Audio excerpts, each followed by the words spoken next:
دینی ئیسلام کە هاتووە لە چوونە سەر ئاوێکی خۆتەوە پێتەڵێ چۆن خۆ پاکەیتەوە، هەتا وەکو ئەگاتە سەر ئەوەی کە چۆن حکم بەڕێوە ئەبەیت. جا کامیان بەلای تۆوە گرنگترە، حکمی سەر ئاوەکە یان حکمی دەسەڵات و کورسیەکە؟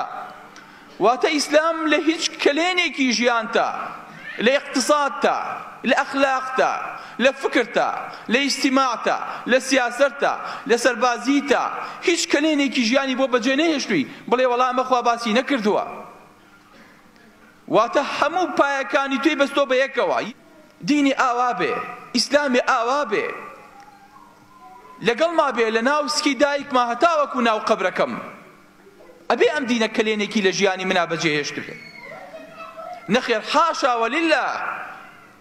بەڵێ خۆشەویستەکانم، ئەمە لەسەر ئاستی تاک، ئەی لەسەر ئاستی کۆمەڵگا، ئەم دینە عیلاقەی خۆمی بە خۆمەوە دیاری کردووە. پێمەڵێ ئینە لینەفسیکە عەلەیکە حەقا.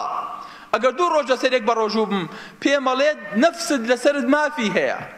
ئەگەر زیاد لە حەدی خۆم شەو نوێشکەم ئەڵێ بخەوە چونکە لاشت لەسەرت مافی هەیە.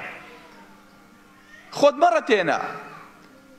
دوایی پێمەڵێ ژنەکەت مافی هەیە لەسەرت، منداڵەکانت حەقیان هەیە، دایک و باوک حەقیان هەیە، براو خێزانەکەت مافیان هەیە بەسەرتەوە. دوایی گەورەترە بێڵێ دراوسیەکانت، ئەو نەدراوسیەکانت دراوسیەکانت وا ئەزانی میراتت لێ ئەبا.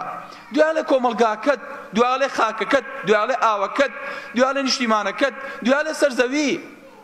نالێ بیئەتۆ لێرە پیسکەی نەوەک ئەم دوو کەڵە ناخۆشە بچێ بەسەر کەسێکی ترا لەو پەڕی عالەمە، نەوەک زەرەر بە تەبەقی ئۆزۆن بگەێنێ. ئەمە چ دینێکە خوای گەورە تۆ بۆ ئێمەت ناردووە؟